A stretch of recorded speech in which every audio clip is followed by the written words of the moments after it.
అప్పుల బాధలు వెంటాడుతున్నాయా? అయితే 6 జేవిఆర్ వారి జాతిరత్నాలు ధరించండి.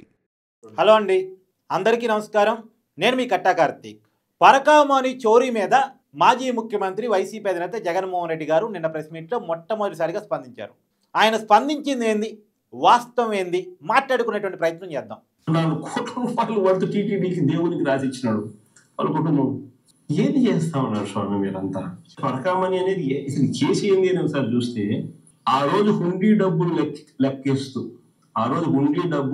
లెక్కిస్తూ చిన్న చోరీ 9 నోట్లు $9 వర్త్ 72,000.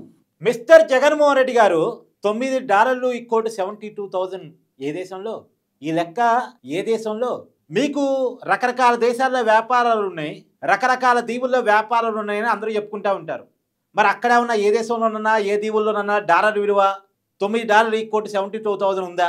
అక్కడ లెక్క మా కాడ చెప్తున్నారా? మాకే తెలియదు. మా భారతదేశంలో మాత్రం $9 ఈక్వల్ 72,000 కాదు. నిజానికి పరకామణి చోరీ జరిగిన నాటికి $9 ఈక్వల్ 810 రూపాయలు, 810 రూపీస్. అయితే జగన్మోహన్ రెడ్డి గారు చెప్పాల్సింది ఏంటంటే 9 నోట్లు, ఒక్కొక్క నోటు $100తో సమానం. దొంగతనం జరిగింది $900. $900 వాల్యూ అంటే 72,000. ఇదా చెప్పాలి. ఇలా చెప్పాల్సిన దాన్ని 9 నోటు $9 అన్నారు. కాదు, ఒక్కొక్క నోటు వాల్యూ $100. శ్రీవారి ఉండి డబ్బులు లెక్కేస్తూ దొంగతనం చేసింది 72,000.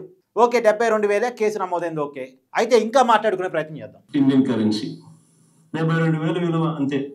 ఏకంగా 14 కోట్ల రూపాయలు వర్త్ టీటీడీకి దేవునికి రాసిచ్చినాడు. 72,000 దొంగతనం చేసి వచ్చినోడు 14 కోట్లు దేవుడికి డబ్బులు రాసిచ్చాడట కేసు రాజీ కుదుర్చుకోవడం కోసం.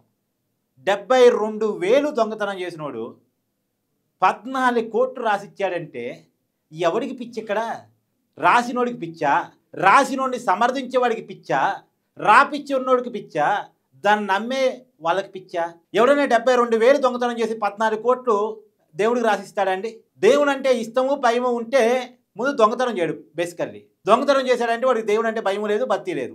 దేవుడు సొమ్ము దొంగలించాడు కాబట్టి 72,000 దొంగతనం చేసి ఇచ్చాడు, కానీ 14 కోట్లు రాసిచ్చాడట. అసలు మనం మాజీ ముఖ్యమంత్రి జగన్మోహన్ రెడ్డి గారు అడగాల్సింది ఏంది? వాడికి 14 కోట్ల రూపాయలు ఆస్తి ఎక్కడి నుంచి వచ్చింది? ఒక సహజమైనటువంటి టీటీడీ ఎంప్లాయీకి 14 కోట్ల రూపాయల ఆస్తి ఎక్కడి నుంచి వచ్చింది? ఒకవేళ వాడి తాతలు తండ్రు హెవీ రిచ్ అనుకోండి, వాడి కోట్ల రూపాయల విలువ డబ్బు ఉంది అనుకోండి, అంత డబ్బు ఉన్నోడు 72,000 దొంగతనం చేస్తాడా? అది కూడా దేవుడు దొంగతనం చేస్తాడా? అంటే జనమేమన్నా ఎర్రోళ్ళు అనుకుంటున్నారా? జనమేమన్నా పిచ్చోళ్ళు అనుకుంటున్నారా? జనమేమన్నా గొర్రెలు అనుకుంటున్నారా? మిస్టర్ జగన్మోహన్ రెడ్డి బహిరంగంగా ఒక దొంగతనాన్ని, ఒక చోరీని ఎలా సమర్థిస్తారు?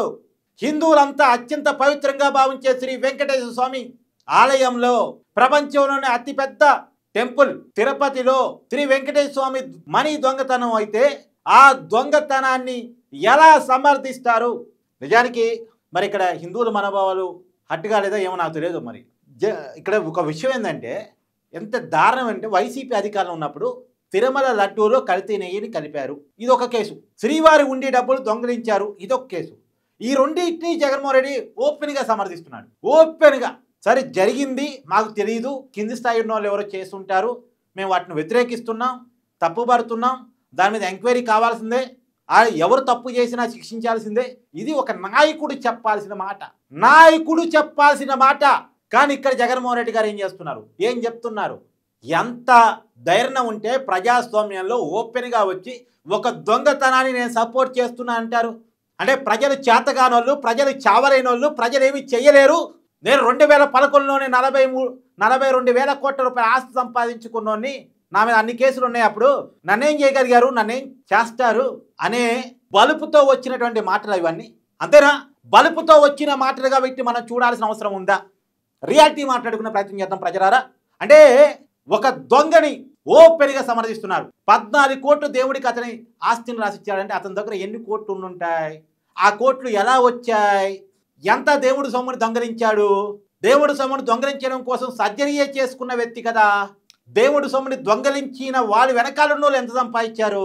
టీటీడీ నిబంధనలకు విరుద్ధంగా 14 కోట్లు అతని నుంచి ఎలా రాపించుకున్నారు? విరుద్ధంగానే ఎలా చెప్తున్నానంటే అండి, మామూలుగా దేవుడికి మీరైనా నేనైనా ఒక ఆస్తి రాసి ఇవ్వాలంటే ముందు ఆస్తి మనదే నిరూపించుకోవాలి. ఒక పేపర్ యాడ్ ఇవ్వాలి, ఒక నెల రోజులు టైం ఇస్తారు. ఆ నెల రోజుల్లో ఎవరు కూడా అభ్యంతరం వ్యక్తం చేయకపోతే అవునండి అతనే ఆస్తే అనే ఒక నిర్ధారణ వచ్చిన తర్వాత అంటే నేను ఒక ఆస్తిని దేవుడికి రాసి ఇవ్వాలంటే అది నా ఆస్తి అని నేను నిరూపించుకోవాలి. ముందు పేపర్ యాడ్ ఇవ్వాలి. ఎవరు అభ్యంతరం చెప్పకూడదు. ఇది నా ఆస్తి అని ఇంకెవరు వచ్చి కంప్లైంట్ చేయకూడదు. లేదు ఇది పబ్లిక్ ప్రాపర్టీ అని ఎవరు కంప్లైంట్ చేయకూడదు. నాది అని నిర్ధారించుకున్న తర్వాతే నా ఆస్తిని దేవుడికి రాసి ఇవ్వాలి. ఎందుకంటే వన్స్ దేవుడికి రాసి ఇచ్చిన తర్వాత ఆస్తికి ఎలాంటి లీగల్ ప్రాబ్లమ్స్ ఉండకూడదు. ఆస్తికి ఎలాంటి లీగల్ ప్రాబ్లమ్స్ ఉండకూడదు. అందుకని ఈ నిబంధనలు ఉంటాయి. ఈ నిబంధనలన్నీ పక్కన పెట్టి టైం లేదు అని పేరు చెప్పేసి, మరి టైం ఎవరికి లేదు? జగన్మోహన్ రెడ్డి గారికి లేదా? వైవి సుబ్బారెడ్డి గారికి లేదా? భూమన కరుణాకర్ రెడ్డి గారికి లేదా? ధర్మారెడ్డి గారికి లేదా? ఏ రెడ్డి గారికి లేదు? ఏ రెడ్డి గారికి టైం లేదు? లేదు దేవుడికే టైం లేదా? తెలియదుగా నిబంధనలన్నీ పక్కన పెట్టి 14 కోట్ల రూపాయల దేవుడి పేరుతో ఆస్తి రాపిచ్చేసి ఆ కేసును రాజీ కుదిర్చారు లోక్ అదాలత్లో. దాని మీద హైకోర్టు సీరియస్ అయింది. అసలు మీరెవరు రాజీ కుదిరించడానికి అని. టీటీడీ కేవలం ధర్మకర్తల మండలి, ఆస్తిని కాపాడే మండలి, దొంగలతో రాజీ కుదిర్చే మండలి కాదు. దానికి అధికారం లేదు.